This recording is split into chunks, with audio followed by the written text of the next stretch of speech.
Jannik Wildschut, gefeliciteerd met deze transfer naar Sportclub Heerenveen. Hoe blij ben je hiermee? Ja, heel blij. Eindelijk de stap gemaakt van VV naar Heerenveen. En ja, het voelt goed om hier te zijn.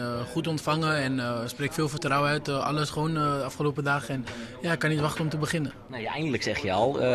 Wanneer had Heerenveen eigenlijk voor het eerst interesse in jou? Al een tijdje geleden volgens mij. Ja, vorige zomer, na het eind van het seizoen. En toen waren ze heel ver gegaan. Uiteindelijk net niet gelukt.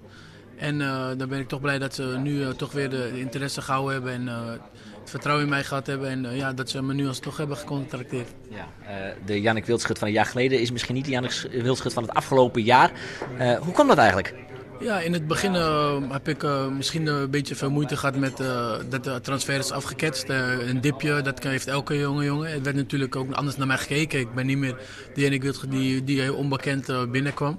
En ja, na de winterstop is het eigenlijk wel wat beter gegaan. Alleen nog niet de echte Jannik Wildschut, maar die heb ik bewaard voor het aankomende seizoen.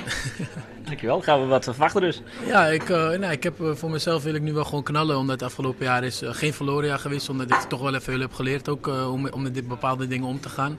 Maar ja, ik heb er zin in om te laten zien dat ik gewoon nog steeds goed kan voetballen. En ja, we zullen het zien.